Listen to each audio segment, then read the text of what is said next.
इस मजेदार कहानी की शुरुआत होती है एक लेडी को दिखाते हुए जो कि वैक्स की मदद से एक फेस मास्क बना रही थी। उस लेडी का तरीका काफी ज्यादा पुराना होता है, लेकिन वो बहुत ही परफेक्ट तरीके से मास्क बना रही थी। उसका तो एक बेटा भी था जो बहुत ही बेसब्री से डिनर का वेट कर रहा था, लेकिन तभी उस लेडी का हस्बैंड अपने बहुत ही एग्रेसिव बेटे को वहाँ ला देता है। वो एग्रेसिव बेटा बहुत ही ज्यादा शरारत करता और अपने छोटे भाई को बहुत ज्यादा मारता। उसने तो किचन में आकर सारी चीजों को फेंकना स्टार्ट कर दिया और काफी ज्यादा चोट भी पहुंचाई, जिस वजह से उस एग्रेसिव बच्चे को हमेशा बांध कर ही रखा जाता था। अब हमें दूसरी तरफ काइली नाम की एक लड़की दिखाई जा रही थी जो अपने दोनों भाई निक जोन्स और कई सारे दोस्तों के साथ फुटबॉल मैच देखने जा रहे होते हैं। वो सभी लोग बहुत ही ज्यादा एक्साइटेड थे क्योंकि ये उनकी टीम का फाइनल मैच था और उस मैच को बेसब्री से देखने के लिए वो एक प्लेस से दूसरे प्लेस पर जा रहे थे जिसका डिस्टेंस काफी ज्यादा था। लगता है वो सारे लोग मेसी के फैन हैं, इसीलिए काफी ज्यादा डेडिकेटेड हैं। अब अपनी कार से चलते हुए काफी ज्यादा रात हो जाने के कारण उन लोगों ने डिसाइड किया कि वो एक रात जंगल में ही गुजारेंगे, क्योंकि देर रात को गाड़ी चलाना काफी ज्यादा खतरनाक हो सकता था। काइली और उसके सभी दोस्त एक एक करके अपना कैंप लगा लेते हैं, लेकिन जैसे ही वो वहाँ पर थोड़ा सा टाइम स्पेंड कर रहे थे उन्हें कुछ अजीब सी स्मेल आने लग जाती है। अब ये स्मेल कहाँ से आ रही थी किसी को कुछ अंदाजा नहीं होता। उन सभी में से एक आदमी के पास कैमरा होता है जिससे कि वो सारी चीजें रिकॉर्डिंग कर रहा था। सभी लोग इस ट्रेवलिंग मोमेंट को भी काफी ज्यादा एंजॉय कर रहे थे, लेकिन उन्हें जरा भी आइडिया नहीं होता कि आगे चलकर उनके लिए सबसे ज्यादा मुसीबतें आने वाली हैं। अब रात होने पर सभी लोग अपना कैंप लगाकर वहाँ सोने की तैयारी कर ही रहे होते हैं, तभी अचानक उस जगह पर एक छोटी सी ट्रक आकर अपनी हेडलाइट्स ऑन कर दे रही थी। अब इस हेडलाइट से निकलने वाली रोशनी की वजह से सभी लोग थोड़ा सा परेशान हो जाते हैं, इसीलिए वो ट्रक ड्राइवर से कहने लगे कि तुम हेडलाइट्स बंद कर दो, लेकिन सामने से तो कोई भी रिप्लाई नहीं आता। थोड़ी देर तक लगातार बोलने के बाद भी ट्रक ड्राइवर ने कुछ नहीं किया, तो इसीलिए एक आदमी ने बियर की बोतल उठाकर उसके हेडलाइट से तोड़ दिए। अगले ही मोमेंट में वो ट्रक ड्राइवर वहाँ से चला जाता है। सभी लोगों को लगा कि अब वो वापस नहीं आएगा, इसीलिए वो अपने कैंप के अंदर सोने चले गए। अब यहाँ आधी रात होने के बाद भी काइली को नींद नहीं आ रही थी। उसे तो अपने कैंपिंग साइट के आसपास किसी के मौजूद होने का एहसास होता है, इसीलिए वो अपने एक फ्रेंड से कहती है कि बाहर जरूर कोई मौजूद है। लेकिन काइली का दोस्त कह रहा था कि इस समय हमें टेंट से बाहर नहीं निकलना चाहिए क्योंकि कोई जंगली जानवर भी हो सकता है। लेकिन काइली टेंट से बाहर निकल के चारों तरफ देखने लगी थी। सुबह होने पर जब सभी लोग उठकर अपने सामान को चेक कर रहे थे तब उन्हें पता चला कि किसी ने उन सभी के कार्स की भी हेडलाइट्स तोड़ दी हैं। ऐसा लग रहा था कि कोई अनजान चीज ने उनके कार को डैमेज पहुंचाने की कोशिश की थी। साथ ही साथ उस आदमी का भी कैमरा अब गायब हो चुका होता है जिसके अंदर सभी फोटोज और वीडियोस मौजूद थे। किसी को नहीं समझ रहा होता कि आखिर जंगल के बीचों बीच ऐसा कौन है जो उनकी चीजें चुरा रहा है। वो सभी लोग अपने कैंपिंग साइट के चारों तरफ देखने लगे थे कि आखिर वो सामान मौजूद भी है कि नहीं। काइली को तो अब बहुत ही ज्यादा अजीब तरीके की स्मेल आने लगी थी, इसीलिए वो अपनी एक फ्रेंड के साथ देखने चली जाती है। अपनी कैंपिंग साइट के थोड़ा सा आगे जाने पर ही वो अचानक एक गड्ढे में गिरने लगी थी। शॉकिंग बात तो ये होती है कि उस गड्ढे के अंदर बहुत सारे जंगली जानवर की डेड बॉडीज मौजूद थी और वो सारे गंदे स्मेल्स इसी जगह से आ रहे थे। काइली का पूरा हाथ उन डेड बॉडीज के अंदर चला गया था, इसीलिए वो काफी ज्यादा मदद के लिए चिल्ला रही होती है। काइली के बाकी दोस्त जल्द से जल्द वहां आकर उसे वहां से निकालते हैं। वो सब भी हैरान हो गए थे कि आखिर इतनी बड़ी मात्रा में इतने ज्यादा एनिमल्स की डेड बॉडी यहाँ क्या कर रही है। अब कुछ देर बाद हमें वही ट्रक दिखाई जाती है जो कुछ समय पहले उन सभी को हेडलाइट्स जलाकर परेशान कर रहा था। उस ट्रक के अंदर से एक आदमी निकलता है और अपने ट्रक में मौजूद बहुत सारे हिरन की डेड बॉडीज उस गड्ढे में फेंकता है। किसी को नहीं समझ रहा था कि आखिर ये आदमी करना क्या चाहता है। काइली ने बताया कि मैं बहुत ज्यादा तब डर गई जब मैं उन सभी डेड बॉडीज के अंदर एक इंसान का हाथ देखा, लेकिन वो आदमी उन सभी के डाउट्स क्लियर करता है कि ये असली इंसान का हाथ नहीं है बल्कि ये तो किसी मैनीक्वीन का हाथ है। सभी लोगों को उस आदमी का बिहेवियर बहुत ही ज्यादा अजीब लग रहा था क्योंकि वो काफी हंस रहा होता है। अब यहाँ विड नाम का एक आदमी उस ट्रक ड्राइवर से पूछता है कि आखिर यहाँ आसपास कोई मैकेनिक शॉप है भी कि नहीं, क्योंकि मेरी कार की स्टीयरिंग व्हील्स खराब हो चुके हैं और मुझे जल्द से जल्द उसे ठीक कराना होगा। तभी उस ट्रक ड्राइवर ने कहा कि मैं पास ही वाली जगह पर एक मैकेनिक वाले को जानता हूँ, अगर तुम चाहोगे तो मैं आप लोगों को वहाँ तक लिफ्ट दे सकता हूँ। विड और उसके कुछ साथी इस बात के लिए मान जाते हैं, इसीलिए वो ट्रक ड्राइवर उन्हें लेकर मैकेनिक के पास जाने लगा था और वहीं बाकी सारे लोग कैंपिंग साइट की तरफ चले जाते हैं। यहाँ निक और जोन्स अपने सभी साथियों के साथ फुटबॉल मैच देखने के लिए निकल गए थे, लेकिन कार में होने के कारण उन्हें रास्ते में काफी ज्यादा ट्रैफिक मिलता है और अब इतनी देर होने के बाद उन्हें लग रहा था कि वो कभी फुटबॉल मैच देख ही नहीं पाएंगे। वहीं अब दूसरी तरफ हमें वेड और काइली को दिखाया जाता है जो कि एक टाउन में आ चुके थे और उसी टाउन के अंदर उन्हें कोई ना कोई मैकेनिक तो मिल ही जाएगा, इसीलिए वो दोनों अब टाउन में चारों तरफ घूमने लगे थे। चौंकाने वाली बात ये होती है कि वो टाउन पूरी तरीके से खाली लग रहा था। हमें उस टाउन में कुछ लोगों के घर में भी दिखाया जाता है जो वेड और काइली को खिड़की से देख रहे थे। अब लगातार मैकेनिक को ढूंढते हुए वेड और काइली को एक आदमी मिल जाता है। उस आदमी का नाम जो था, जो उनकी प्रॉब्लम को अच्छे से समझता है। जो ने फिर वेड और काइली को बताया कि तुम्हें जो इक्विपमेंट्स की जरूरत है वो मेरे पास मिल जाएंगी, लेकिन तुम्हें इसके लिए 1 घंटे बाद आना पड़ेगा। वेड और काइली ये बात समझ जाते हैं और निकल पड़ते हैं टाउन की एक सैर लगाने के लिए। दोनों साथ में वो मोमेंट भी इंजॉय कर रहे थे क्योंकि वो दोनों एक दूसरे को पसंद भी करते हैं। अब लगातार आगे चलते हुए वो दोनों वैक्स ऑफ हाउस नाम की एक जगह पर पहुंच जाते हैं। अंदर जाते ही पता चला कि यहाँ पर तो वैक्स से बनी हुई चीजें बनाई जाती हैं। साथ ही साथ घर के अंदर वैक्स से बने हुए कई सारे पुतले भी मौजूद थे, लेकिन किसी भी एंगल से वो नकली नहीं लग रहे होते। उन्हें इस तरीके से डिजाइन किया गया होता है कि फर्क कर पाना बिल्कुल मुश्किल है कि कौन रियल है और कौन नहीं। वेड और काइली तो घर को एक्सप्लोर करने लग जाते हैं। तभी वेड को वहाँ पर वैक्स से बना हुआ एक कुत्ता दिखाई दिया, इसीलिए वो उसे तुरंत ही टच करके देखने चला गया था। लेकिन बाद में पता चलता है कि वो कुत्ता तो जिंदा है, जो वेड के ऊपर भौंकते हुए वहाँ से भाग जाता है। वहीं अब काइली ने देखा कि खिड़की के अंदर से कोई अजीब तरीके का पुतला उसे देखकर भाग रहा है, इसीलिए वो काफी ज्यादा डरकर वेड के पास बाहर की तरफ आ गई। वो दोनों तुरंत ही हाउस ऑफ वैक्स से निकल ही रहे होते हैं, तभी उनकी मुलाकात जो नाम के उस आदमी से हो गई, जो तो अब वेड और काइली की मदद करने के लिए उन दोनों को अपने गैराज में लेकर चला जाता है। अब जो की कार के लिए जो इक्विपमेंट्स खराब हो गए थे वो उन्हें गैराज के अंदर ढूंढने लगा, लेकिन उनके साइज वेड की कार से बहुत ही ज्यादा छोटे होते हैं। तब जाकर जो वेड को बताता है कि अगर तुम मेरे घर पर चलोगे तो शायद वहाँ कुछ मिल जाए। इसीलिए वेड और काइली बिना कुछ सोचे समझे जो के साथ उसके घर पर चले जाते हैं। रास्ते में जो उन दोनों को इस टाउन के बारे में बता रहा था और ये भी कहता है कि हाउस ऑफ वैक्स नाम की उस जगह पर एक फैमिली रहा करती थी। फैमिली के अंदर हस्बैंड वाइफ और उनके दोनों बच्चे थे। उनका हस्बैंड तो टाउन का सबसे बड़ा डॉक्टर था, लेकिन किसी न किसी रीजन की वजह से दोनों हस्बैंड वाइफ की मृत्यु हो गई और तब से ही उन दोनों के बच्चों का नामो निशान तक नहीं पता है। कैसे भी करते हुए वो दोनों अब जो के घर के पास पहुंच गए थे, जहाँ पर काइली कार के अंदर ही रुककर वेट करने लगी। वेट तो जो के साथ अंदर चले जाता है और उसे वॉशरूम भी यूज करना था। अब यहाँ कुछ देर बाद काइली को कुछ अच्छा नहीं लग रहा था,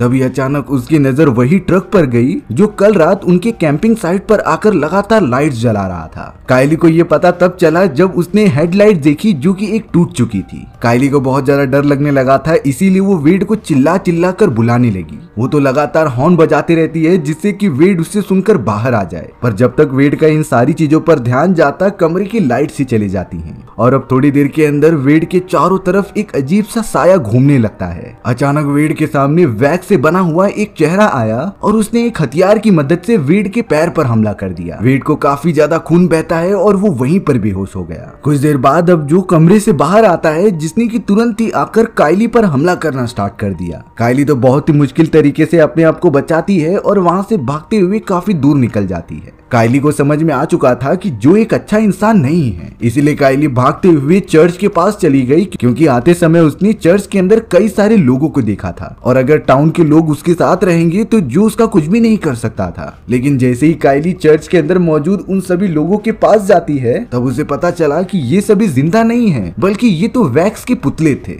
और इन्हें इस तरीके से बनाया गया था कि कोई भी डिफरेंशिएट नहीं कर पा रहा होता। दरअसल ये बात तो काइली को भी नहीं पता थी कि ये सभी लोग जिंदा थे, लेकिन किसी ने इन सभी को मारकर उनके बॉडी के ऊपर वैक्स की परत चढ़ा दी, जिससे कि ये सभी लोग मारे जा चुके हैं। जो तो इस मौके का फायदा उठाकर तुरंत ही काइली के ऊपर कूद जाता है और उसे पकड़ने लगता है। वो तुरंत ही काइली को अपने गैस स्टेशन के एक बेसमेंट में लेकर चला गया, जहाँ पर सबसे पहले जो काइली के मुंह पर ग्लू लगा देता है जिससे कि वो चिल्लाकर किसी को बुला ना पाए, और अब उसने बेसमेंट के अंदर ही काइली को छुपा कर रखा था। वहीं दूसरी तरफ हमें एक और आदमी दिखाया जाता है जो वेड को उठाकर अपने बेसमेंट में लेकर जा रहा था। यह आदमी और कोई नहीं बल्कि जो का भाई होता है, जिसने कि वेड को बेहोशी की हालत में एक मशीन के ऊपर बिठा दिया और अब वो जो की बॉडी पर पूरी तरीके से गरम गरम वैक्स डालने लगता है। वेड तो धीरे धीरे मोम का पुतला बनने लगा था और अब वेड की कुछ ही मिनटों में जान चली जाती है। अब यहाँ बहुत ज्यादा समय बीतने के बाद काइली के भाई और उसके दोस्त आ चुके थे। निक और जोन्स तो लगातार अपनी बहन को टाउन के अंदर आकर ढूंढने लगे होते हैं और अब वो सब भी चलते हुए गैस स्टेशन के पास आ गए जिसके अंदर से जो बाहर निकलता है। निक ने तो गैस स्टेशन पर काम करने वाले उस जो नाम के आदमी से पूछा कि आखिर तुमने एक आदमी और एक औरत को यहाँ पर देखा है कि नहीं।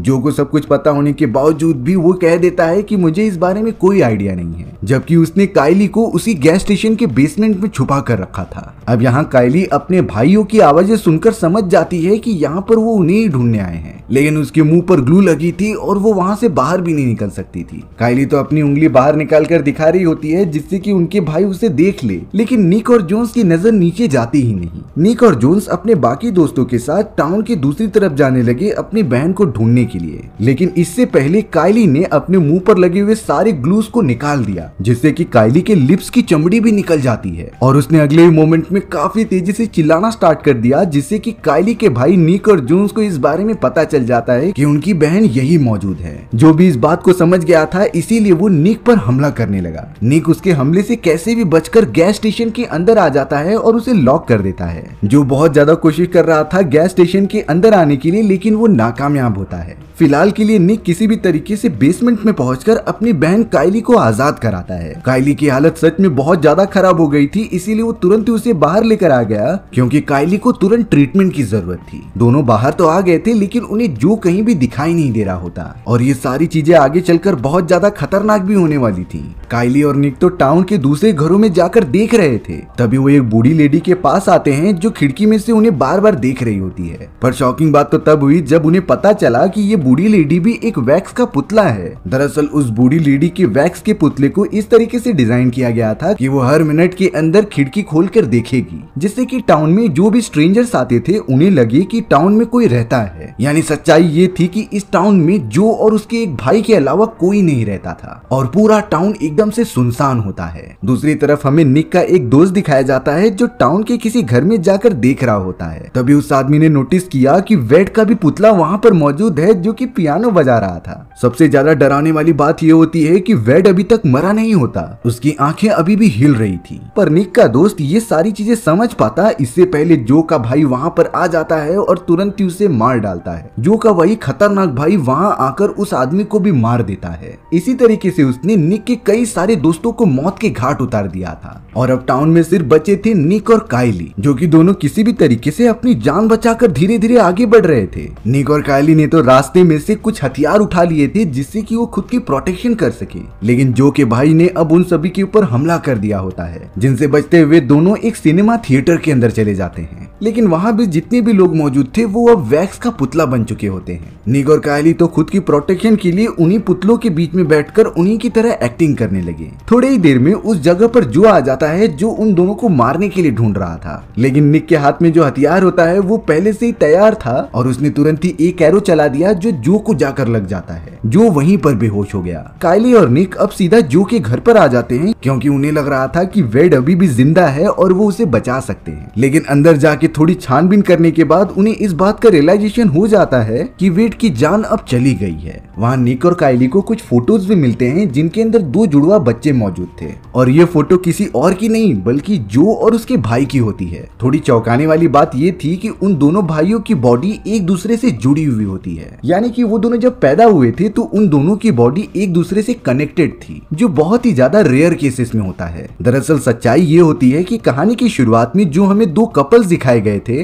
उन दोनों के जो दो बच्चे होते हैं वो और कोई नहीं बल्कि जो और उसका भाई था। जो के फादर एक बहुत ही अच्छे डॉक्टर होते हैं, इसीलिए उन्होंने अपने ही जुड़वा बच्चे जो एक दूसरे से कनेक्टेड थे उनका बहुत ही अच्छी तरीके से ऑपरेशन कर दिया। लेकिन इस पूरे प्रोसेस में जो के दूसरे भाई का चेहरा बहुत ही ज्यादा खराब हो जाता है और इस चेहरे को देखकर कोई भी डर जाता। इसीलिए जो की मदर ने इस बात का सॉल्यूशन निकालने के लिए मोम का फेस बनाया और इस मुखौटे को जो का भाई हमेशा अपने चेहरे पर लगाए रहता। लेकिन समय के साथ उस दूसरे भाई का एग्रेशन काफी ज्यादा बढ़ता चला गया। अब ये सारी चीजें पता चलने के बाद निक और काइली बेसमेंट की तरफ जाने लगते हैं। वहाँ उन दोनों ने अपने सभी साथियों की डेड बॉडीज पड़ी हुई देखी, जो काफी चौंकाने वाला सीन होता है। उन्हें तो समझ में आ गया था कि ये दोनों भाई साइको हैं और वो किसी की भी परवाह नहीं करते, इसीलिए सबसे पहले उन्हें यहाँ से बाहर निकलना होगा। जो जिसकी बॉडी पर वो एरो लगा होता है वो किसी भी तरीके से एक कमरे में आता है और अपने भाई को सारे कंडीशन के बारे में बताता है कि उन्हें क्या करना चाहिए। जो ने अपने भाई को बेसमेंट के अंदर भेज दिया था कि वो निक को जान से मार कर आ जाए। जो का भाई अलग अलग टाइप के वेपन्स लेकर तुरंत ही बेसमेंट में पहुंच गया और अब निक उसके सामने खड़ा होता है। निक फिर भी किसी भी तरीके से उसे अपने से दूर रख रहा था। निक ने तो अब बीच में आग जला ली होती है जो काफी ज्यादा बढ़ती जा रही थी। जो का भाई आग के पास जाने से डर रहा था क्योंकि अगर वो आग में गया तो उसका मोम से बना हुआ फेस अपने आप ही जल जाएगा। इसीलिए अब इस मौके का फायदा उठाकर निक वहां से कहीं दूर भाग गया। निक फिलहाल के लिए अपनी बहन काइली की प्रोटेक्शन कर रहा होता है एक दूसरी जगह पर लेके जाके।